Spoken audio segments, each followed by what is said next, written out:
고린도전서 10장 31절에서부터 11장 1절까지 함께 보도록 하겠습니다. 고린도전서 10장 31절에서부터 11장 1절까지 말씀 같이 우리 한 목소리로 함께 봉독하도록 하겠습니다. 같이 읽겠습니다. 그런즉 너희가 먹든지 마시든지 무엇을 하든지 다 하나님의 영광을 위하여 하라.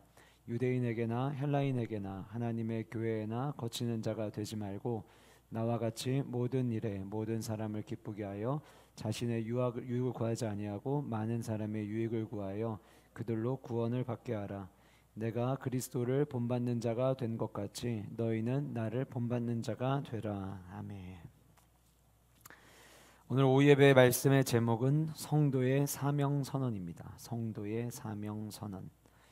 성도의 사명 선언, 그러면 이 제목 안에도 몇 가지 중요함을 담고 있어요. 첫 번째, 성도가 누구냐라고 하는 거고, 만약에 성도라면 그 성도에게는 사명이 존재한다라고 하는 내용을 담고 있고, 우리의 삶은 그 사명을 선언하는 자의 삶의 모습을 살아야 된다라고 하는 내용을 품고 있습니다. 세상이 돌아가는 이유는 우리나라가 뭐 어렵고 힘들다라고 이야기를 하지만, 그래도 한 나라가 존재하고 돌아갈 수 있는 이유는 곳곳에서 어떤 이들은 앞에 드러나기도 하지만 드러나든 드러나지 않든 각자의 자기의 자리를 지키는 이들이 있기 때문에 가능합니다. 곳곳에서 자기에게 맡겨진 일 가운데 최선을 다할 때에 그 각자의 역할들이 하나로 모여져서 유기체적으로 돌아갈 수가 있게 되는 것이죠. 한 가정이 존재를 할 때에 그 가정이 잘 큰일 없이 지낼 수 있다라고 하는 것은 가족 구성원들이 아버지는 아버지로서, 어머니는 어머니로서, 또 자녀들은 자녀로서 자기의 맡겨진 바에 책임과 의무를 다하고 있기 때문에 가정이 바르게 건강하게 세워져 갈 수 있다라고 볼 수 있는 것입니다. 교회 공동체도 역시 마찬가지겠죠. 교회 공동체가 큰 어려움을 겪지 않고 하나님이 기뻐하시는 공동체로 나아갈 수 있다라고 하는 것은 담임 목사님은 담임 목사님으로서의 사명을, 그리고 성도들은 성도로서, 또 각자 자기에게 맡겨진 직분에 따라서 각 파이랜드에 사역하는 전도사님들은 각 파이랜드 사역자로서 자기의 역할을 감당하고 있을 때에 교회 공동체가 유기체적으로 움직일 수 있게 되는 것입니다. 사명이라고 하는 단어에 대해서 여러분들은 어떻게 정의를 내리시나요? 사명은 내가 존재해야 하는 이유를 말합니다. 사명은 내가 존재해야 하는 이유를 말하는 거예요. 그러니까 내가 왜 살지? 난 왜 살고 있지? 이 얘기를 하는 사람들이 종종 있어요. 목사님, 저는 제가 왜 사는지를 모르겠어요. 이런 이야기, 혹은 바쁘게 살다가 나도 모르게 갑자기 내가 지금 왜 살고 있지? 이런 생각을 던진다는 거는 지금 내가 정확히 내가 무엇을 위해 살아가야 되는지에 대해서 사명을 모른 채 그저 휩쓸려서 살아가고 있기 때문에 나타나는 반응이라고 하는 거예요. 그 이 사명을 또 다른 말로 표현을 하면, 어떤 조직이 만약에 나를 필요로 한다, 그러면 그 필요로 하는 이유가 그 사람에게는 사명이 되는 거예요. 여러분들이 만약에 회사를 다니시거나 혹은 어떤 공동체에 여러분들이 만약에 소속감이 되어 있다면, 회사에서 나를 직원으로 뽑을 때에는 이 직원이 우리 회사의 직원이 되어서 어떠한 부분들을 감당해 주기를 원하는 부분이 있으니까 직원으로 뽑은 거 아니겠어요? 근데 만약에 회사가 나를 직원으로 뽑았는데 회사에 뽑히기는 뽑혔는데 내가 해야 될 일이 뭔지를 모른다면 그건 문제가 크겠죠. 그래서 사명이라고 하는 것이 어떤 한 조직에서 나를 필요로 할 때에 왜 필요로 하느냐, 이 이유를 이제 발견하는 것, 그것을 사명이라고 이야기를 하는 거예요. 예를 들면 우리 교회, 저를 비롯해서 많은 사역자분들이 계시는데 미니파이의 사역자로 세웠는데, 미니파이 사역자는 그러면 그 어린 아이들, 유치부 아이들과 이 어린 아이들의 심리도 알아야 되고, 그 아이들은 어떻게 전달을 할 때 효과적으로 전달할 수 있는지도 공부도 해야 될 것이고, 그 아이들에게 똑같은 주제를 가지고 설교를 하더라도 이 아이들에게는 이렇게 설교하면 훨씬 더 흥미롭게 말씀을 잘 듣겠구나, 이런 연구들을 하면서 하는 사역자와 어린 아이들을 앉혀놓고 정말 대부흥성의 강사님인 것처럼 막 믿습니까를 외치고 막 이렇게 하는, 이게 전혀 내가 누구로 부르심을 받았느냐, 내가 무엇을 위해서 부르심을 받았느냐를 모르면 나타나는 현상들이라는 거예요.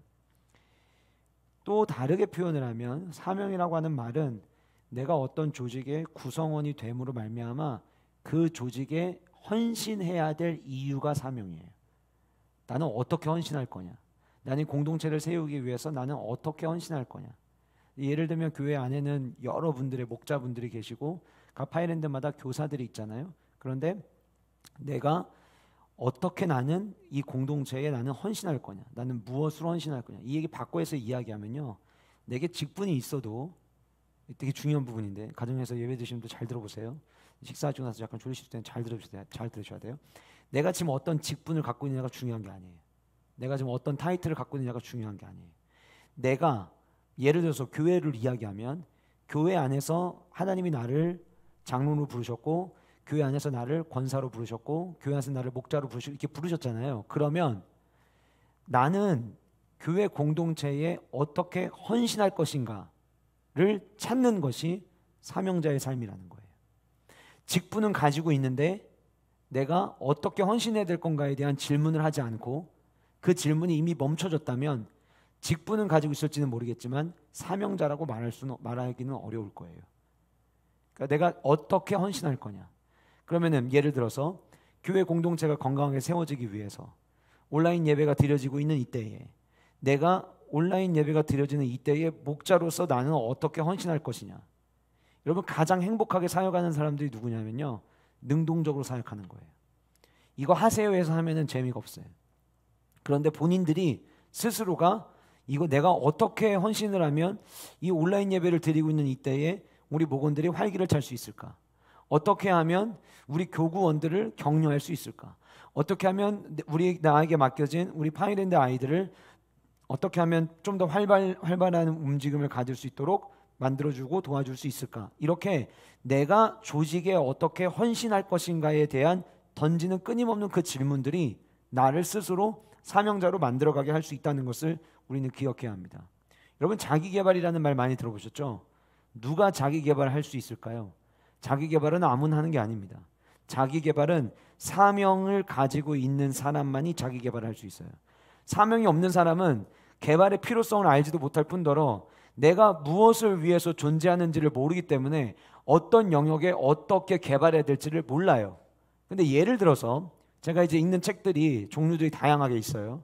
예배 신학에 관한 책들도 보고 기도에 관한 책들도 보고 또 영성 신학에 관한 책들도 보고 다양하게 봐요. 근데 그 중에 하나, 목회자로서의 삶과 목회자로서의 가치와 목회자는 책을 읽을 때는 어떻게 읽어야 되는지, 뭐 고전부터 시작해서 참 목자론이라고 하는 책에서부터 시작해가지고 목회자로서의 저의 사명에 대해서도 저는 살펴봐요. 이게 뭐 하는 거냐면 목회자로서 끊임없이 개발을 하는 거예요. 뭐 스피치를 할 때는 어떻게 하는 게 훨씬 더 효과적인지, 아니면 말씀의 본문을 연구할 때는 어떻게 연구하는 것이 훨씬 더 효과적인지, 이런 공부들, 그리고 때로는 어떤 책 한 권이 아니라 할지라도 좋은 아티클들에 대한 글들을 끊임없이 접하면서 혹은 매 주마다 이 한 시대에 우리나라의 이슈가 됐던 어떤 통계들을 보고받으면서 그거를 분석해서 지금 오늘날 교회 성도들에게 무엇이 필요한지, 목회자로서 성도들을 어떻게 인도해야 될지에 대해서 이 부분에 있어서 제가 그냥 가만히 앉아있는다고 어떻게 되는 게 아니라 저 나름대로 저도 자기 개발을 해야 돼요. 그러니까 내가 나를 부르신 이가 하나님이시고 나에게 하나님이 이러한 사명을 주셨다라고 믿는 사람이 자기 개발을 하는 거지, 내가 해야 될 역할이 뭔지 아는 사람이 자기 개발을 하는 거지, 조직이 나를 무엇의 필요로 나를 불렀는지를 아는 사람이 자기 개발을 하지, 그렇지 않은 사람들은 절대 노력하지 않습니다.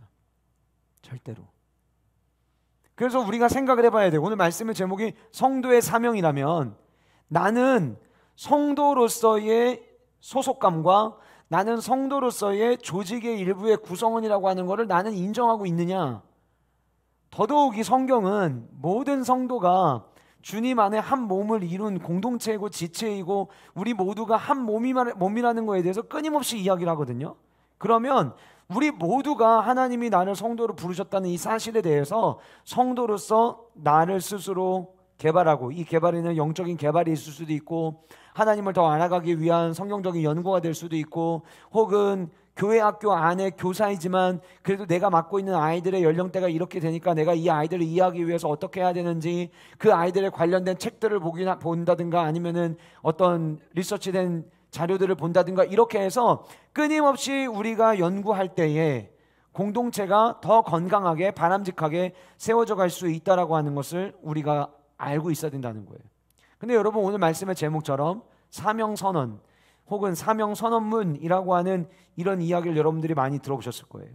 결국 사명을 선언한다라고 하는 것은 뭐를 의미하는 거냐면 내 삶의 목적만이 아닌 나만을 위한 삶을 살아가는 것이 아니라 이제는 나에게 주어진 그 사명에 따라서 내가 다른 사람을 위해 이렇게 살겠습니다를 고백하는 게 그게 사명선언문이에요. 그러면 오늘 본문은 성도로서 나는 예수 그리스도의 몸의 일부로, 교회의 공동체의 일부로서 나는 교회가 건강하게 세워지기 위해서, 하나님의 나라가 건강히 세워지기 위해서 나는 앞으로 이렇게 살겠습니다 이야기하는 게 성도의 사명 선언인 거예요. 그러면 오늘 본문 속에서 사도 바울이 고린도 교회 성도들에게 이야기하고 있는, 물론 오늘 본문에 이것이 내가 너희들을 향한 너희들의 사명이다 이렇게 얘기는 나오지 않아요. 그런데 우리가 지금 계속 고린도전서를 새벽마다 함께 나누고 있는데 새벽에 제가 말씀을 나누면서 이 부분에 대한 본문을 제가 말씀을 나누지를 않았어요. 오늘 오예배 시간 함께 나누려고. 근데 제가 이 고린도전서를 1장에서부터 쭉 읽어 내려가다가 이 10장 31절에서부터 11장 1절의 본문을 딱 읽을 때, 물론 이 본문 자체 우리가 너무 잘 알고 익숙한 본문인데 이 본문을 읽을 때 저에게는 어떻게 다가왔냐면 마치 사도 바울이 고린도 교회 성도들을 향해서 그러니 너희들은 이렇게 살아야 된다라고 이야기해주는, 그들이 사명을 향해서 교회의 성도로서 어떻게 살아갈지에 대해서 가르쳐주는 본문처럼 저에게는 다가왔어요. 그래서 오늘 말씀을 성도의 사명 선언이라고 하는 제목을 가지고 저와 여러분들은 성도로서 어떻게 살아가야 되느냐, 그런데 나를 위한 유익이 아니에요. 다른 사람의 유익을 위해서 나는 어떻게 살아가야 되느냐. 첫 번째로 하나님의 영광을 위하여 살아가야 한다는 거예요. 하나님의 영광을 위하여 살아야 한다. 여러분, 그 연예인들이 어떤 상을 타게 되면 그 상을 탈 때 앞에 나와서 수상 소감을 이야기하면서 크리스찬 연예인들이 먼저 이 부족한 자에게 이 모든 영광을 허락하게 하신 하나님께 영광을 돌립니다. 또 어떤 배우는 자기는 표현할 줄 하나도 몰랐는데 하나님이 주신 은혜 때문에 달란트를 주셔서 저에게 이 배우라고 하는 은사와 달란트를 주셔서 이렇게 하나님께 영광 돌리게 돼서 감사합니다 고백하는 사람도 있고, 어떤 사람은 수상소감을 올라가지고 막 감격해가지고 말도 제대로 못 잇고 어렵게 꺼낸 한마디가 하나님께 모든 영광 돌리겠습니다 이렇게 하고 들어가는 모습들을 우리는 종종 봅니다. 그러다 보니까 자연스럽게 하나님께 영광을 돌린다라고 하는 거는 마치 어떤 부분에서 탑이 된다든가 아니면 뭔가 수상을 한다거나 남들이 봤을 때 와 축하할 만한 일이네 라고 생각하는 일이 일어나야 그것이 영광을 돌리는 일이라고 생각하는 경우들이 종종 있는 것 같아요. 여러분들은 영광을 돌린다는 말의 의미가 뭐라고 생각하세요? 이 세상에 모든 창조물들이 있는데, 하나님이 지으신 피조물들이 있는데 그 피조물들 가운데서 유일하게 인간만 하나님의 형상으로 지음을 받았습니다. 하나님의 형상으로 지음받았다는 것은 하나님이 이렇게 생겼다는 걸 의미하는 게 아니에요. 하나님의 형상으로 지음을 받았다라고 하는 것은 사유할 수 있는 능력이 우리에게 주어졌다는 것을 의미하는 거예요. 세상의 모든 우상들은 존재하지도 않지만 생각할 수도 없어요. 근데 유일하신 하나님은 모든 것을 계획하시고 모든 것을 성취하시기 위해서 과정을 인도하시는 하나님이에요. 그 하나님은 백성들과 약속을 하시며 그 약속을 이루시는 하나님이시고, 그 하나님은 자기의 백성에 대한 밑그림을 그리실 때부터 이 백성들을 어떻게 인도해야 될지 생각하셨어요. 그래서 하나님의 형상으로 지음을 받았다라고 하는 이 말을 우리가 쉽게 이해하려면 어떻게 살아야 될지 생각하는 존재로 살 수 있도록 우리를 지으셨다라고 해석을 해도 저는 틀린 이야기가 아니라고 생각을 합니다. 그러면 하나님은 우리를 왜 생각하는 다른 짐승들처럼 하지 않고 왜 생각하는 사람으로 우리를 만드셨을까요? 저는 그 해답을 아담과 하와에서부터 찾을 수 있다고 생각을 합니다. 하나님은 모든 것을 지으시고 아담에게 모든 동물들의 이름을 지어주라고 했어요. 그냥 단순히 하나님이 귀찮아서 아담에게 이름 지으라고 한 게 아니에요. 왜 이름을 지으라고 이야기하셨을까? 하나님이 모든 걸 창조하셨지만 이 창조한 하나님의 세계를 하나님이 지으신 그 사람이 누리며 살아가면서 그 안에서 하나님과 교제하기를 원하셨던 거예요. 왜 동산 중앙에 있는 선악을 알게 하는 나무를 먹지 말라고 이야기를 하셨느냐? 이유는, 그리고 그 약속을 지켜야 된다라고 말씀했던 이유는, 하나님은 내가 너를 위해서 마련해 놓은 이 에덴의 울타리 안에서, 이 기쁨의 동산 안에서 나는 너와 끊임없이 교제하기를 원한다라고 하는 하나님의 마음이 있었기 때문이라고 하는 거예요. 그러니까 저와 여러분은 하나님과 친밀하게 교제하는 존재로 지음을 받았다는 거죠. 하나님의 형상대로 지음받았다는 것은 우리야말로 하나님과 교제할 수 있는 존재라고 하는 것을 성경은 우리에게 가르쳐주고 있다라고 하는 거예요. 여러분, 모든 창조물에 목적이 있습니다. 제가 금요일 저녁에도 잠깐 이야기했는데, 아이들이 집에서 버려진 박스랑 플라스틱을 가지고 뭔가를 만들 때에도 그 아이들이 나름대로 목적을 가지고 만들어요. 이 세상 안에 수많은 만들어진 창조물들이 있습니다. 컵이 있을 수 있고요, 물이 있을 수 있고, 이어마이크가 있을 수 있고, 여러분들이 주머니에 가지고 다니는 휴대폰이 있을 수 있고, 수많은 목적들을 가지고 여기에 있는 모든 물건들이 목적 없이 지어진 게 하나도 없어요. 지금 우리 성전 안에 있는 모든 것들이 목적 없이 그냥 여기에 존재하고 있는 것들이 하나도 없다는 거예요. 그런데 그 모든 창조물들의 목적이 있지만, 그 많은 창조물들 가운데서 가장 완벽하게 지음받은 사람들이 지음받은 피조물이 뭐냐? 바로 인간이에요. 왜요? 하나님과 친밀한 교제를 하게 하기 위해서. 그리고는 성경은 우리에게 우리가 왜 지음을 받았는지, 하나님은 왜 자기 형상대로 우리를 지으셨는지에 대해서 이야기를 합니다. 대표적인 성경 구절 한 구절 우리 같이 살펴볼 텐데, 이사야 43장 21절 같이 우리 한 목소리로 읽어보겠습니다. 시작. 이 백성은 내가 나를 위하여 지었나니 나를 찬송하게 하려 함이라. 자, 여러분, 이사야 43장 21절이에요. 사람이 어떻게 살아야 되냐, 여러분들이 사람이 어떻게 살아야 되냐 이 생각하시면은 이사야의 약자가 4잖아요. 그래서 4부터 4, 3, 2, 1 줄어들면 돼요. 굉장히 우리가 반드시 기억해야 될, 잊지 말아야 될 성경 구절이기 때문에 제가 이렇게 말씀드리는 거예요. 이사야 43장 21절에서 성경이 우리에게 요구하는 것이 무엇이냐? 하나님이 우리를 왜 지었느냐? 이유는 하나님을 높이라고, 하나님의 이름을 찬송하라고, 하나님께 영광을 돌리라고 우리를 지으셨다라고 성경은 이야기하고 있다는 거예요. 당시 고린도 교회 모습이 어땠습니까? 문제가 너무 많았어요. 교회는, 성도는 세상 사람들에게 하나님의 영광이 얼마나 위대한지를 마치 반사경처럼, 우리가 그 반사경 노릇을 하고 교회가 반사경 노릇을 해서 세상에 보여줘야 되는데 그 반사경 역할을 못하고 있는 거죠. 우리를 하나님의 형상으로 지으신 것은 우리를 보면 하나님이 어떤 분인지를 알 수 있도록 하나님의 형상으로 지으신 거예요. 그래서 우리의 삶을 통해서 그분을 높이고 그분께 영광을 돌리고 그분의 이름을 찬송하게 함으로 말미암아 진짜 하나님이 원하시는 삶의 모습이 무엇인가를 우리의 삶의 모습으로 드러내기를 하나님은 원하신다는 거예요. 그런데 하나님의 백성의 모습에 비추어 본 하나님의 모습이 왜곡되어 있는 현장이 너무 많아요. 정직하지 못한 그리스도인의 삶을 통해서 우리 하나님은 정직하지 않으신 분인 것처럼 비춰질 때가 있고요, 세상 사람들과 똑같이 음행을 저지름으로 말미암아 하나님은 음행을 저지러도 그렇게 뭐라고 하지 않으시는 하나님처럼 비춰지기도 하고요. 하나님을 믿는 사람들은 그 안에서 화목이 있어야 되고, 하나님은 분명히 사랑이시라고 성경이 이야기했다는 것을 내가 오가면서 들었는데, 내가 알고 있는 교회 다니는 사람의 모습을 보면 사랑의 모습이 전혀 없어요. 하나님은 말로만 사랑을 하시고 사랑이 없는 분이구나. 그런데 우리의 삶에 드러나는 부정적인 모습들이 때로는 하나님까지도 부정적인 하나님으로 비추게 할 때가 너무 많아요. 내가 불평해요. 내가 원망해요. 교회를 다니는 성도임에도 불구하고 불평하고 불만을 표해요. 그러면 마땅히 하나님을 믿지 않는 사람들은 그 사람을 통해서 하나님 또한 불평하는 하나님으로 받아들일 수 있어요. 원망이 많으신 하나님으로 받아들일 수 있어요. 하나님의 형상으로 지음받았다라고 하는 이 말이 여러분 그래서 굉장히 중요한 거예요. 하나님의 형상으로 지음받았다는 것은 내 삶을 통해서 주님을 알지 못하는 자들에게 하나님의 모습을 반사해서 보이는 삶을 살으라고 우리를 하나님의 형상으로 지으셨다는 거예요. 그럼 보세요. 이사야 43장 21절에 이 백성은 나를 위하여 지었나니 나를 찬송하게 하려 함이라. 우리가 하나님을 찬송하는 게 왜 중요한 거예요?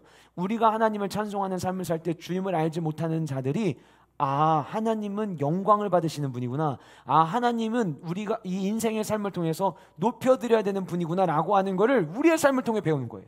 근데 우리가 하나님을 찬양하지 않아요. 우리가 하나님을 경배하지 않아요. 우리가 하나님께 영광을 돌리지 않아요. 그러면 세상에 있는 사람들은 하나님은 영광 받으시기 합당한 분이라는 이 사실을 알지 못한 채 그저 살아가게 되는 거예요. 그러니까 어떤 일이 일어납니까? 주님을 알지도 못하는 사람들이 교회를 향해서 욕을 하는 거예요. 예수님이 어떤 일을 행하셨는지 알지도 못하는 사람들이 교회를 향해서 손가락질을 하는 거예요. 개독교라고 이야기하는 거예요. 이유가 왜 그러는 거예요? 그들이 잘못해서? 아니요. 어쩌면 우리가 반사격 노릇을 제대로 못했기 때문이에요. 고린도 지역에 끊임없이 문제가 계속해서 발생이 됐어요. 그런데 왜 이 문제를 수정하거나 고치지 못했는 줄 아세요? 고린도 교회 전서에 나오는 이 고린도 교회 성도들이 바람직한 삶을 살지 못했기 때문에 자생할 능력을 잃어버린 거예요. 그래서 우리가 성도의 사명을 가지고 살아갈 때 먼저 기억해야 되는 것은 무엇이냐면, 저와 여러분들의 삶이 하나님께 영광을 돌리고 나를 통해서 하나님이 어떤 분이신가를 알지 못하는 수많은 사람들에게 드러내기 위한 삶을 살아가는 것, 그것이 하나님의 영광을 위해 사는 삶이라고 생각을 합니다. 그런데 사도 바울은 고린도 교회 성도들 향해 이렇게 이야기를 해요. 먹든지 마시든지 무엇을 하든지 다 하나님의 영광을 위해서 해라. 뭘 하든지. 제가 오늘 오전에도 말씀 설교하면서 그런 이야기 나눴지만, 바른 예배는 바른 삶을 살아가는 자들에 의해서 드려집니다. 예배드리는 현장이 아닌 나머지 삶 속에서 내가 하나님께 영광을 돌리고 나를 통해서 하나님을 드러내는 삶을 살았던 자들이 예배 현장에서 하나님께 영광을 돌리는 거지, 교회 나오기 전에는 내가 하고 싶은 대로 내 생각과 내 주관대로 살아가다가 예배 드리는 그 시간에만 주님의 울타리 안에 들어오는 분들은 죄송하지만 온전한 예배를 드릴 수가 없습니다. 여러분, 먹든지 마시든지 무엇을 하든지라는 이야기를 왜 단서로 붙였을까요? 예배할 때 이렇게 하지 않았어요. 앞에서 이야기한 먹고 마시고 무엇을 하는 이것은 일상의 삶을 이야기하는 거예요. 하나님은요, 예배하는 자리에서만 저와 여러분들이 하나님을 높이는 걸 원치 않으세요. 하나님은 우리의 일상 속에서 우리가 하나님을 높이고 하나님을 경배하기를 주님은 원하신다라고 하는 거예요. 하나님이 우리에게 원하시는 것은 우리가 일상에서 하나님이 어떤 분이신지를 내 삶을 통해서 보이기를 주님은 원하신다라고 하는 거예요. 저는 우리 세종항의 모든 성도님들이, 현장에서 예배드리시는 분들이나 가정에서 예배드리시는 우리 모든 성도님들이 내일부터 한 주간의 삶을 살아가면서 무엇을 하든지 나를 통해 하나님이 어떤 분인지를 드러내야겠다라고 하는 이 사명감을 가지고, 이 결단을 가지고 한 주간의 삶을 살아갈 수 있는 은혜가 저와 여러분들 가운데 있기를 간절히 소원합니다. 그래서 성도의 첫 번째 사명은 하나님의 영광을 위해 살아가는 거예요. 그런데 여러분, 하나님께 영광을 돌린다. 성경은 어떻게 하면 우리가 그럼 하나님께 영광을 돌릴 수 있느냐에 대해서 예수님께서 직접 말씀하시는 아주 좋은 구절이 있습니다. 마태복음 5장 16절인데요. 같이 우리 한 목소리로 읽도록 하겠습니다. 같이 읽겠습니다. 시작.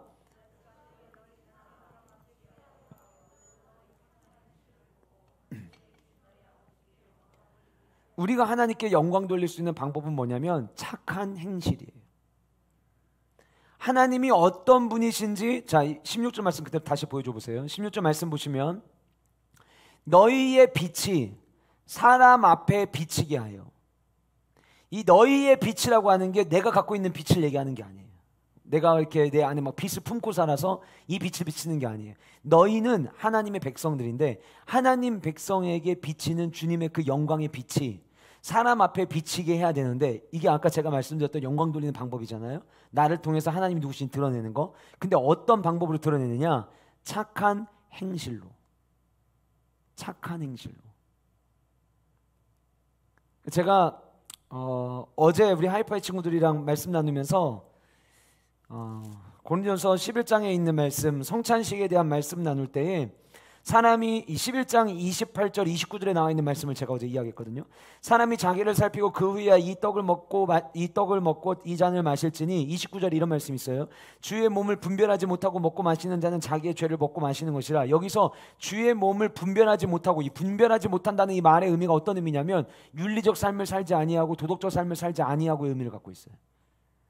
그러니까 성찬에 참여를 했는데 그 성찬이 예수님의 몸과 예수님의 피에 대하여 죄를 범하는 성찬이 될 수 있다고 경고를 하는데, 어떻게 성찬식에 참여할 때 주님이 내게 나를 위해 찢기신 주님의 몸과 나를 위해 흘리신 예수님의 피에 대하여 죄를 짓는 것이냐? 성경은 뭐라고 이야기하냐면, 우리가 사회적으로 살아가면서 윤리적 도덕적 삶이 무너진 채 살아가는 것, 그것도 주님의 피에 대하여 주님의 몸에 대하여 죄를 짓는 것이라고 사도 바울은 고린도 교회에 경고를 하고 있어요.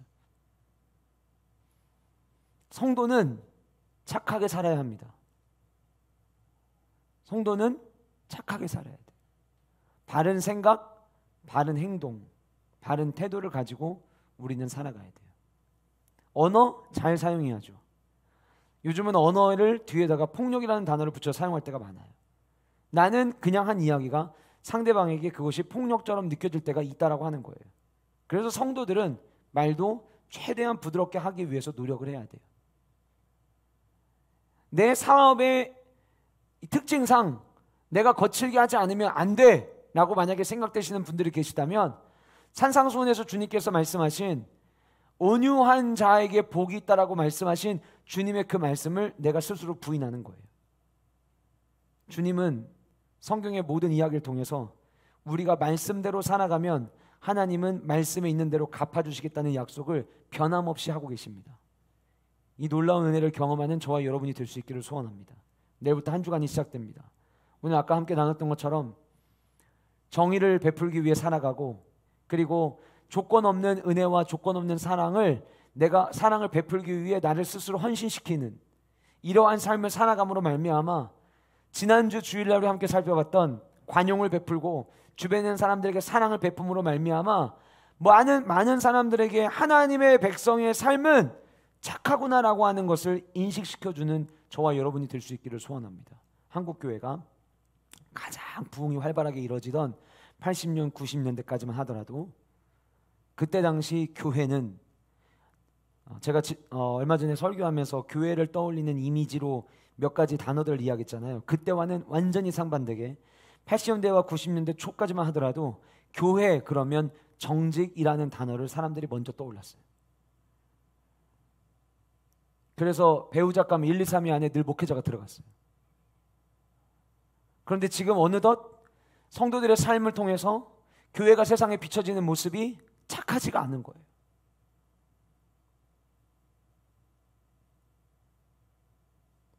나는 세상에 나갔을 때 어떤 삶을 나는 살아가고 있느냐, 내 삶을 통해서 나는 하나님께 영광을 돌리는 삶을 살아가고 있느냐. 저와 여러분들 스스로가 각자의 모습을 점검하시고 착한 행실을 더 많이 베푸는 삶을 살아갈 수 있는 은혜와 지혜로움이 저와 여러분들 안에 있기를 간절히 소원합니다. 두 번째로, 성도의 사명은요, 거치는 자가 되지 말아야 합니다. 거치는 자가 되지 말아야 합니다. 자, 여러분, 거치는 자가 되지 않는 것도 사명이에요. 이해가 되세요? 하나님께 영광을 돌리는 것만이 사명이 아니라 거치는 자가 되지 않는 것도 사명이에요. 제가 이제 말씀을 준비하면서 오늘날 한국 사회에 일어나고 있는 일들, 예배 관련된 일들, 또 사람들이 교회를 향해서 비난하는 일들, 이런 거를 제가 생각을 하면서, 그리고 지금 8월 15일 날 광복절에서 집회를 하고 거기에 마이크를 잡았던 분들, 이런 얘기들을 들으면서 안타까운 게 있어요. 뭐냐면 왜 하나밖에 생각을 하지 못할까라는 생각이에요. 자유 대한민국에 살면서 자기 목소리를 낼 수 있어요. 여러분, 저와 여러분들도 당장 내일 마이크 하나 가지고 광화문 가서 얘기하려면 얘기할 수 있어요. 아무도 뭐라고 안 해요. 장소가 국회로 가도 괜찮아요. 아무도 뭐라고 안 해요. 그런데 문제는 우리가 생각해야 될 건 뭐냐, 사도 바울이 고린도 교회 성도들에게 끊임없이 이야기하는 게 뭐예요? 모든 것이 가하나, 모든 것을 마음껏 할 수 있는 자유가 우리들 안에 있지만 자유가 있다고 하고 싶은 거, 할 수 있는 거 다 하지 말라고 사도 바울은 고린도 교회 이야기해요. 이렇게 얘기할 수 있어요. 자유 대한민국에서 아니 내가 내 생각을 이야기하는 거 왜 못해? 이 같은 뜻을 갖고 있는 사람들이 단상을 만들고 스피커를 쌓아갖고 발언하는 걸 왜 못해? 할 수 있어요. 문제는 뭐냐? 그것이 하나님의 나라 확장하는 일에 거치는 일이 된다면 그게 안 하는 게 좋다는 거예요. 저는 그렇게 생각해요. 꼭 그렇게 연설을 해야 나라를 사랑하는 거예요? 저는 그렇게 생각하지 않거든요. 제가 지난주 말씀 전하면서 제가 그런 얘기 했는데, 기도할 때마다 1시간 기도 계속 이어가면서 기도할 때마다 나라와 민족을 위해 기도하잖아요. 나라와 민족을 위해 기도하면요, 대통령을 위한 기도, 국무위원들을 위한 기도, 국회의원들을 위한 기도가 그냥 절로 나와요. 나라를 사랑한다라고 하는 게 굳이 뭔가를 나가서 막 시위를 하고 이게 다가 아니라고요.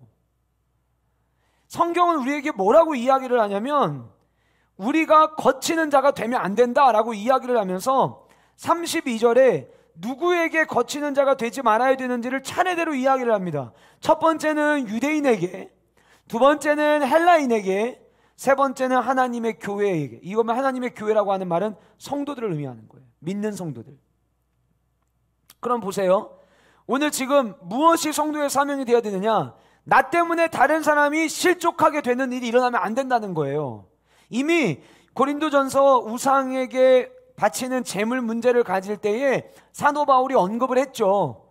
중요한 거는 너희들이 그 우상에게 바치는 제물을 먹느냐 마느냐보다 더 중요한 문제는 뭐냐? 너희들이 우상에게 바치는 그 제물을 먹는 것 때문에 믿음이 약한 자들이 넘어진다면 하지 말아라, 그 얘기예요. 내 입장에서 생각하지 말고. 예를 들어 내가 신앙생활 10년을 했어요.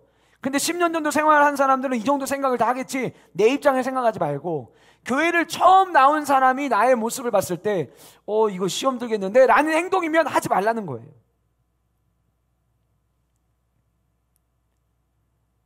잘 생각해 보세요, 여러분. 거치는 자가 되지 말라고 하는데 다른 사람이 내가 하는 행동이 걸림돌이 되고 장애물이 돼서 신앙에 균열이 나타난다, 그런 행동하지 말아라, 이 얘기를 그대로 뒤집잖아요. 그러면 그 한 사람을 세울 수 있는 일을 하라는 거예요. 한 사람이 건강한 성도로 세워질 수 있는 일을 하라는 거예요. 그럼 그 일은 뭘까요? 첫 번째 얘기했던 하나님께 영광을 돌리는 일이에요. 이게 여러분 동전의 앞뒤면 같아요. 유대인이 누굽니까? 유대인은 유일하신 여호와 하나님을 섬기던 사람들이에요. 근데 지금 고린도 교회 성도들 안에 우상 숭배가 있었거든요. 그럼 왜 유대인들에게 거치는 자가 되지 말라고 했냐면, 예수 그리스도의 보혈로 교회가 세워졌는데 그 교회 안에 있는 사람들도 우상 숭배하는 자들이 있는 거예요. 우상의 제물 갖다 먹으면서 우상 제물 갖다 먹는 게 어떤 의미라고 했죠? 우상에게 참여하는 거랑 마찬가지다. 그러면 유대인들이 볼 때는 교회라고 한 사람들이 모여 있는데 그 안에 있는 사람들이 하나님 외에 다른 거를 여전히 사랑하고 있다.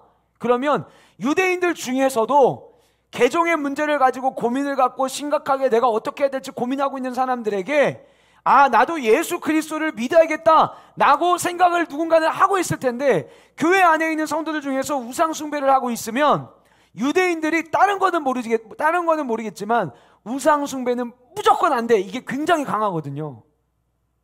그런데 교회를 보니까 교회 안에 있는 사람들이 우상 숭배를 해요. 우상 숭배가 뭐예요? 하나님 말고 다른 걸 사랑한단 말이에요. 그러면 내가 자유롭게 모든 것이 강하다고 해서 내가 한 행동이 유일하신 하나님만을 믿고 있는 사람들에게 걸림돌이 될 수 있다. 그렇게 살지 말아라. 이게 첫 번째예요. 두 번째는 헬라인.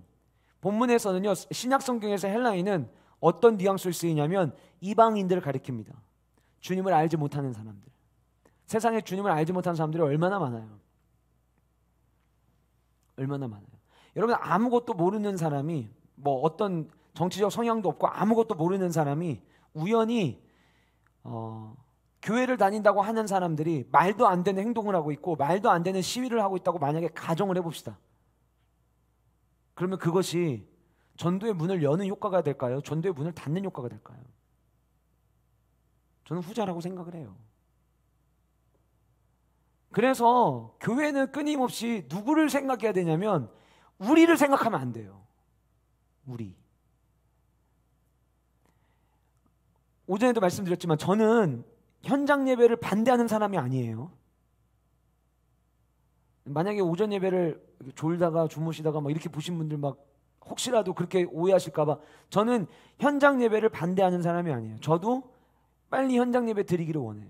오늘 1부 예배, 2부 예배, 지금 오후 예배 지금 50명도 안 돼서 앉아 계시는데 20명씩 앉아서 예배 드리다가 50명 앉아서 예배 드리니까 막 교회가 갑자기 막 부흥한 듯한 느낌이에요. 그러니까 진짜 우리 온 성도님들 함께 모여서 같이 목소리 높여 찬양하고 같이 하나님의 말씀을 읽으면 와, 진짜 그 자체만으로 은혜가 되겠구나, 이런 생각 저도 굉장히 많이 해요.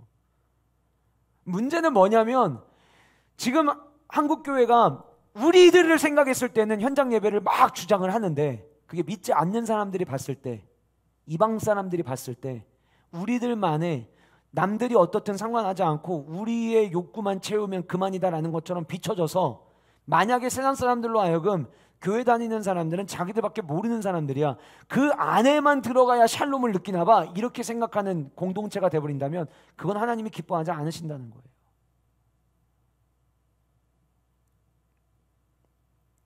교회에 있다 보면 대전시에서 오는 전화를 받기도 하고, 또 금요일 저녁 예배 같은 경우에는 금요일 저녁 같은 경우에는 저녁 예배 드리기 전에 어떻게 결정이 됐나 너무 궁금하니까 제가 예배 올라오기 직전까지도 대전시에 전화를 했었어요. 그 종교 담당하시는 분이 계시거든요. 얼마나 친절한지 몰라요. 저는 어떻게 할까요? 저도 엄청 친절하게 이야기했어요. 혹시나 해서 전화드렸는데 아직까지 퇴근도 못하고 계시네요. 회의가 아직 안 끝났나 봐요. 예, 시장님하고 청장님 대화가 길어지네요. 그럼 언제쯤 결과가 나올까요? 결과 나오는 대로 목사님 연락 드릴게요. 제가 누군지 밝혔거든요. 제가 전화 끊으면서 그랬어요. 빨리 퇴근하시기를 기도하겠습니다. 그리고 끊었어요. 그분이 교회를 다니는지 안 다니는지는 몰라요. 그런데 여러분, 세상 속의 그리스도인들이 사랑을 베풀고 집단 이기주의에 빠진 자들이 아니라 주변에 있는 사람들을 도와주고 함께 일으켜 세워주고 정의가 베풀어지는 현장이고 아낌없는 사랑을 주는 곳이라고 여겨진다면 하나님은 그걸 기뻐하지 않으실까요? 그렇게 해서 전대문이 계속 열리고, 여러분, 우리 교회가 여기 지어질 때 사람들이 반대하지 않았던 이유도 그런 거 아니겠어요? 이 지역에 있는 주민들이 우리가 와우키즈 페스티벌도 하고 또 연탄 봉사도 하고 있고 이런 어떤 교회가 이런 일들을 하고 있다는 거에 대해서 아니까 그래도 막 이 교회 한번 가서 확인해 보라고 민원을 넣거나 이런 일이 없는 거 아니겠어요?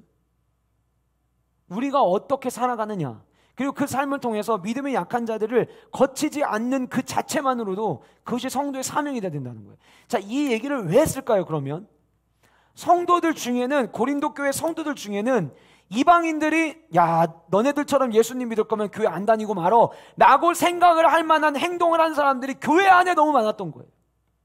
이미 음행의 문제를 다룰 때 얘기했죠. 이방 사람들도 안 하는 행동을 니들이 하고 있다. 그러면 교회 밖에 있는 사람들이 교회를 들어가고 싶겠냐고요. 교회 밖에가 훨씬 더 깨끗한데, 교회 밖에서는 이런 일은 안 일어나는데, 그런 안 일어나는 일들이 교회 안에서 일어나는데 그 교회를 들어가고 싶겠냐고요. 그래서 성도의 사명이 뭐냐? 거치는 자가 되면 안 돼요.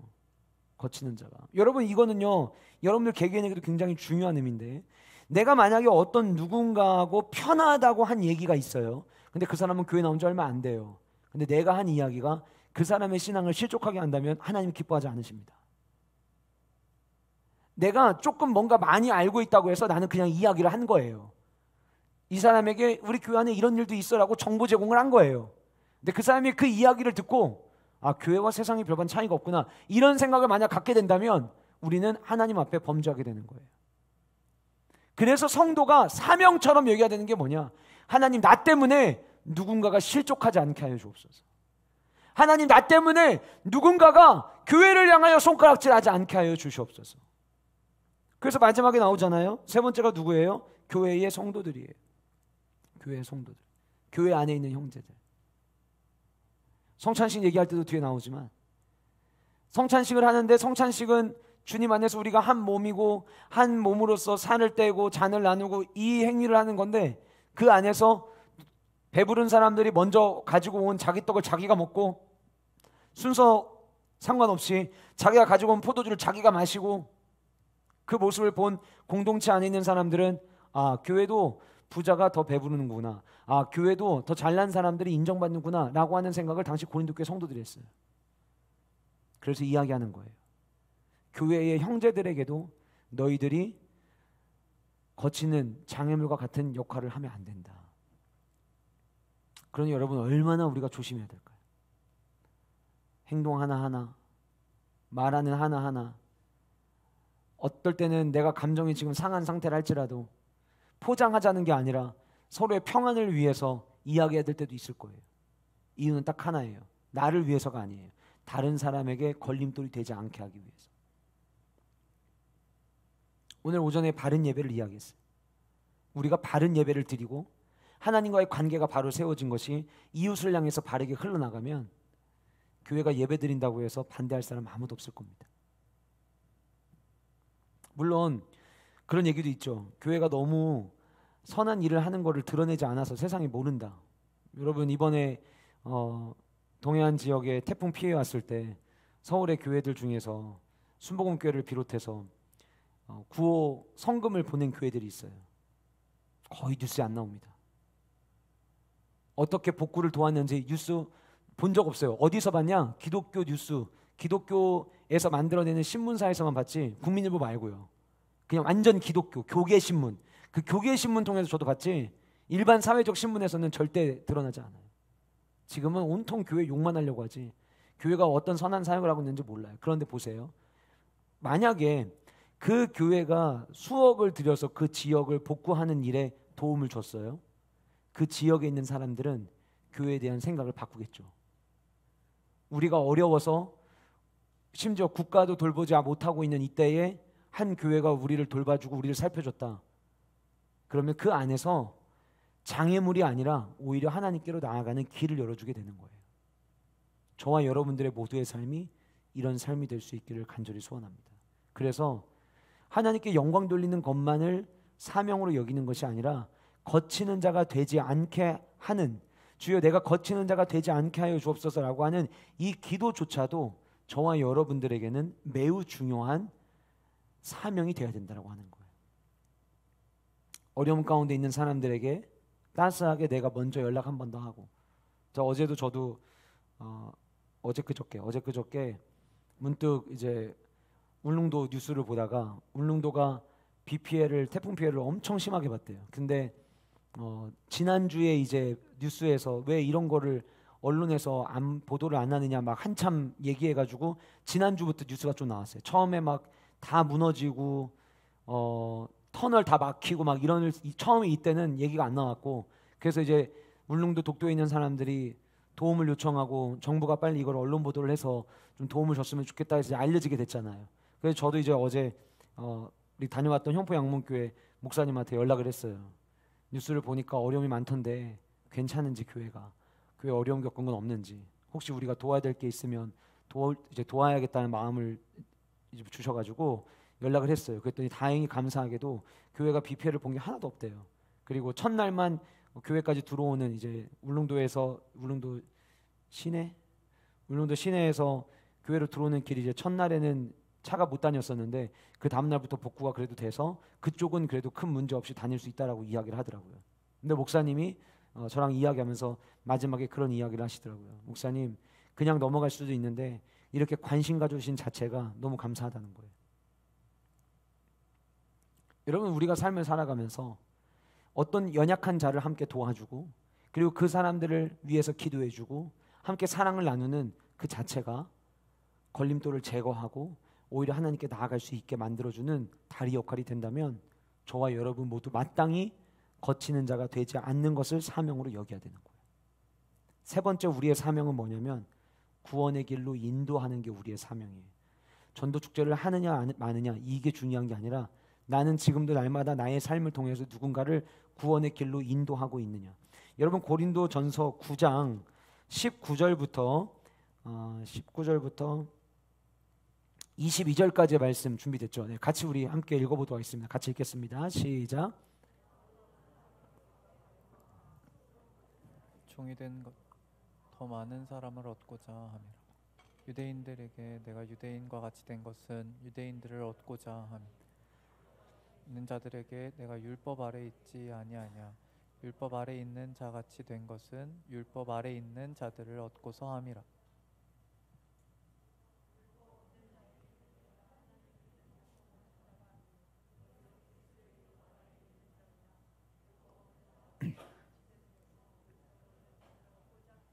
약한 자들에게 내가 약한 자같이 된 것은 약한 자들을 얻고자 함이요 내가 여러 사람에게 여러 모습이 된 것은 아무쪼록 몇 사람이라도 구원하고자 함이니. 성도의 사명은 뭐냐면요, 아무쪼록 몇 사람이라도 구원하고자 하는 거. 나를 통해서 아무쪼록 한두 사람이라도 더 구원받게 하는 거. 그것이 성도의 사명입니다.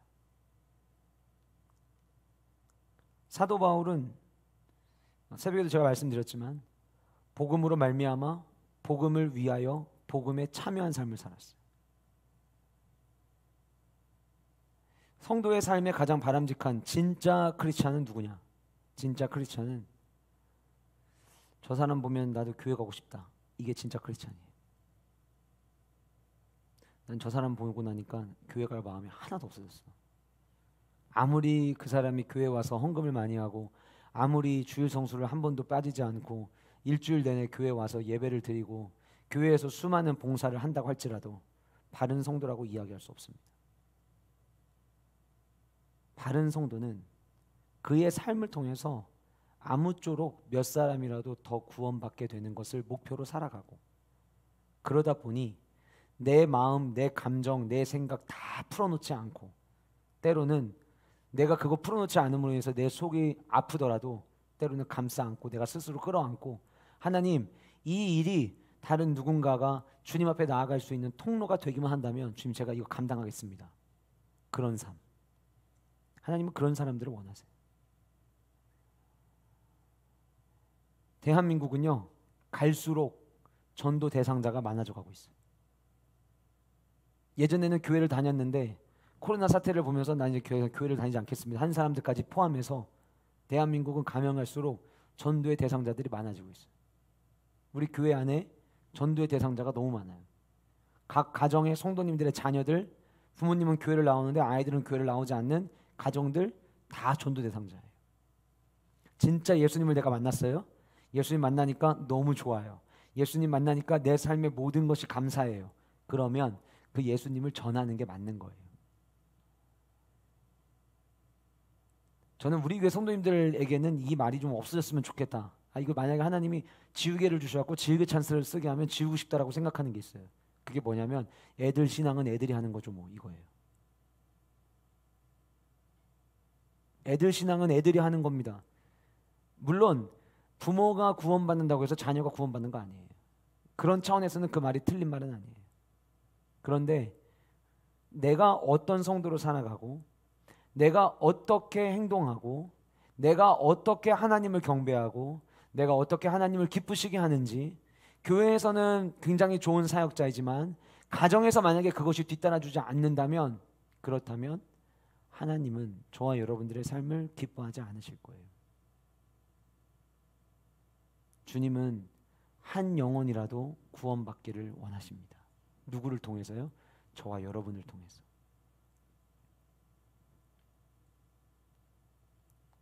제가 이제 가정을 놓고 기도할 때, 우리 가정을 놓고 기도할 때마다 하나님 앞에 하는 기도가 있어요. 하나님, 내가 주님의 종으로 쓰임받는 그날까지 강단에서 하나님의 말씀을 선포할 때 우리 가족들이 부정하지 않게 하여 주옵소서. 이게 어떤 의미냐면, 제가 만약에 바르게 살지 않으면 제가 이야기하는 설교나 제가 하나님의 사역자로서 쓰임받는 모든 과정에 대해서 가장 많이 불편함을 느끼는 게 가족들일 거예요. 그래서 그러지 않게 해달라고 기도해요. 부모님은 목사님인데 자녀가 구원받지 못하는 아이들, 세상 가운데 나아가는 사람들을 저는 많이 봤어요. 그래서 저 또한 성도로 살기 위해 노력을 하는 거예요. 여러분, 저와 여러분들의 모두의 사명이 있습니다. 땅끝까지 가서 주님의 증인이 되는 거예요. 증인이 뭐예요? 그냥 얘기만 하면 되는 거예요? 아니요. 그 과정을 통해서 주님이 원하시는 것은 구원의 길로 인도하기를 원하시는 거예요. 저는 여러분들 한 분 한 분의 삶이, 우리 가정에서 예배드리시는 분들, 우리 모두의 삶이 내 옆에 있는, 내 주변에 있는 사랑하는 가족들뿐만 아니라 주변에 있는 사람들을 구원의 길로 인도할 수 있는 삶을 살아가는 그 사명을 가지고 나아갈 수 있기를 주님의 이름으로 축복합니다. 마지막으로 우리에게 사명이 있는데 사람을 세우는 자가 되어야 합니다. 사람을 세우는 자가 되어야 합니다. 우리가 잘 아는 말씀인데 제가 말씀을 읽어드릴게요.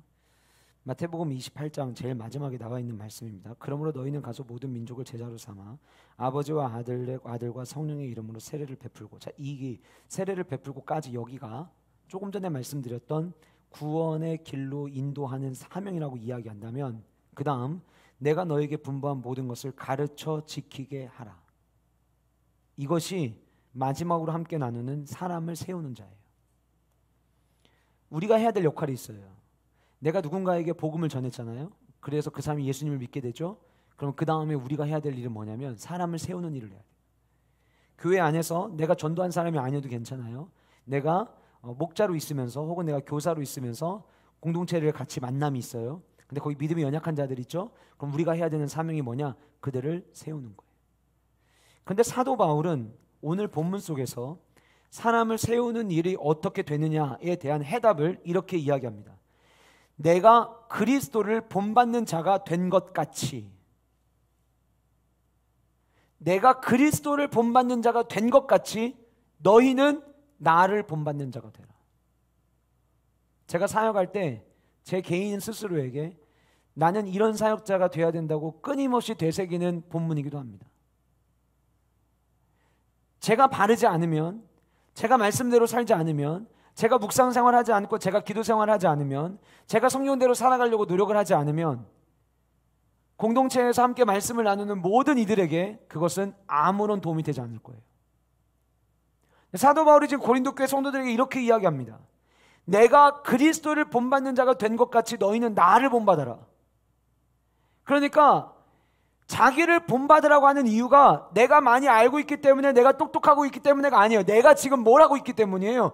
내가 지금 그리스도를 본받고 있기 때문에라는 거예요. 사람을 세우는 자가 되는 것이 우리의 사명이 되어야 되는데, 사람을 세우는 자가 되려면 우리의 삶이 그리스도를 본받는 삶이 되어야 돼요. 어떤 교사가 좋은 교사냐? 그리스도를 모델로 삼고 내가 그리스도를 닮아가려고 하는 교사가 제일 좋은 교사예요. 어떤 목자분들이 가장 좋은 목자들이냐? 내가 그리스도의 모습을 본받기 위해서 애쓰고 주님의 모습을 따라가기 위해서 노력하는 목자들이 진짜 건강한 목자라고 하는 거예요. 완벽하지 않다라고 하는 미명 아래 내가 어떻게 사는 거 어쩔 수 없는 거야. 그래서 내 삶에 주님을 본받으려고 하는 모습이 없다면 우리는 절대 다른 사람을 세울 수가 없습니다. 기독교 3대 고전이 있습니다. 3대 고전. 철로역정, 대부분 아실 것이고, 고백록, 성 어스틴이 쓴 고백론, 그 다음에 마지막으로 제일 많이 읽히는 책, 여러분들 중에도 읽은 분도 있을 거예요. 내가 읽고 나서도 이게 3대 고전이었어 하는 분들 계실 수 있는데, 토마스 아켄피스가 쓴 그리스도를 본받아라는 책이에요. 혹시 제가 알기로는 거의 교회에서 제자훈련 하시던 분들 한 번쯤 읽을 수 생각이 드는데, 안 읽어보셨다면 한번 읽어보세요. 그리스도를 본받아. 이 그리스도를 본받아라고 하는 책은 진짜 신앙생활을 어떻게 해야 되는지에 대한 마치 그 가이드라인을 우리에게 제시해 주는 책인데, 이 제시가 너무 오래전에 쓰여진 책이라 이거 별로 여기 우리가 살아가는 시대에 안 맞아 이렇게 생각하는데, 요즘에 이 토마스 아켄피스의 그리스도를 본받아라는 책이 다시 막 사람들에게 인기를 얻게 됐어요. 왜 인기를 얻게 된 줄 아세요? 코로나19 상황에 성도로서 어떻게 살아가야 되는지에 대한 관심을 갖는 사람들이 이 책을 읽기 시작을 했더라고요. 그만큼 좋은 책이에요. 그래서 최근에 사람들이 이 책 읽고서는 이 고전을 읽었는데 지금 이 시대에도 너무 필요한 말씀이었다, 너무 필요한 책이었다, 이렇게 이야기하는 분들이 굉장히 많이 있더라고요. 이 책 안에 많은 이야기가 있고 너무 좋은 내용이 많아서 다 이야기할 수 없지만, 토마스 아켄피스가 하는 얘기 가운데 이런 이야기를 합니다. 우리가 그리스도를 본받아, 그리스도를 따라간다, 이런 얘기를 많이 하는데, 그리스도의 일생이 십자가요, 그리스도의 일생이 순교였는데 그대는 어찌하여 평안함과 즐거움만 추구하는가? 영적인 삶에 더 높이 도달할수록 더 무거운 십자가를 발견하게 된다. 그리스도를 본받는 게 뭐예요? 그리스도를 진짜 본받으면요, 나는 자꾸 사라지는 거예요. 그리스도를 진짜 본받으면요, 자연스럽게 헌신이 나와요. 그리스도를 진짜 본받으면 주님께서 죽기까지 자기를 내어주신, 끝까지 우리를 사랑하신 그 주님 때문에 오늘 오전에 함께 나눈 것처럼 조건 없는 사랑을 우리는 베풀게 되어 있어요. 근데 이게 모든 게 스톱됐죠. 왜요? 내가 그리스도를 본받지 않기 때문이에요. 그래서 성도가 간직해야 될 네 번째 사명은 내가 그리스도를 본받겠습니다라고 하는 이 사명이에요. 많은 사람들이 제가 오전 예배 끝나고 오후 예배 내려오기 전에 잠깐 하나 기사를 봤는데 21세기의 통금 시간 이렇게 아주 기사가 하나 떴더라고요. 9시가 되면 9시 한 20분 전부터 식당의 종업원들이 가게 문 닫을 시간 30분 전입니다. 뭐 이런 얘기들을 한대요. 10시 넘으면 9시 넘으면 저희도 여기서 식사 못 합니다. 뭐 이렇게 얘기를 하면은 사람들이 알아서 짐 챙겨서 일어나서 나가기 시작한대요. 그래서 우리나라가 지금 21세기 통금 시간이 있는 시대가 되었다. 그리고 나면은 사람들이 옛날에는 지난주까지만 하더라도 편의점으로 갔는데 편의점도 9시 되면 전부 다 테이블 다 접는데요. 그냥 갈 데가 없잖아요. 집으로 가는 거예요, 이제. 지금 우리가 살아가는 이 시대에 모든 게 예전에는 자연스러웠던 것들이 지금은 자연스럽지 않게 다 바뀌고 있어요. 이때에 성도는 어떻게 살아가야 될까? 성도는 어떤 삶을 세상에 보여야 될까? 여러분들 중에서도 맨날 회식하고 늦게 들어왔는데 요즘에 일찍 들어가가지고 시간이 남는다. 그러면 꼭 한번 이 책을 읽어보세요. 그리스도를 본받아. 나는 어떻게 주님을 본받는 삶을 따라갈 것이냐? 나는 어떻게 주님을 모델로 살아갈 것이냐? 우리가 주님을 본받아 살아가야 될 이유는 주님을 본받아 살아가는 나의 삶을 통해서 다른 누군가를 세워야 되기 때문이에요. 제가 예전에 그런 말씀 드렸죠. 한 사람, 이 땅에 태어난 한 사람은 아무리 못해도 4명 이상에게 영향력을 끼치고 살다가 간다고 해요. 그게 아무 관계가 없이 살 때의 4명이에요. 그러면 교회에서 신앙생활을 하고 또 교우들과 같이 관계를 맺고 있고 사회에서 직장생활을 하고 이러면 우리 한 사람이 갖고 있는 영향력은 굉장히 클 거예요. 내가 그리스도를 본받는 삶을 살아가고 나의 삶 속에서 첫 번째 말씀드렸던 주님의 형상이 나의 삶을 통해 비춰질 때 세상은 하나님께로 나아오는 일들이 일어나게 될 것입니다. 간절히 소원하기는 내일부터 시작되는 한 주간의 삶 속에서 저와 여러분들이 끊임없이 주님을 닮아가기 위해 애쓰는 성도의 삶을 살아갈 수 있는 은혜가 저와 여러분들 가운데 있기를 원합니다. 성도의 사명, 하나님의 영광을 위해 사는 것이 사명이 되어야 되고 거치는 자가 되지 말아야 된다. 내가 다른 누군가에게 장애물이 되지 말자. 신앙생활 잘하고 있는 사람에게 내 모습이 부정적인 시선을 준다면 하나님이 원치 않으신다는 것 꼭 기억하시고, 세 번째, 나를 통해서 누군가를 구원의 길로 인도하는 삶을 살아야 된다. 마지막, 사람을 세우는 자가 되어야 되는데 사람을 세우기 위해서는 내가 먼저 주님을 본받아야 된다. 이거 기억하시면서 한 주간의 삶도 주님 닮아가기 위해 힘쓰는 저와 여러분 될 수 있기를 주님의 이름으로 축복합니다. 기도하시겠습니다.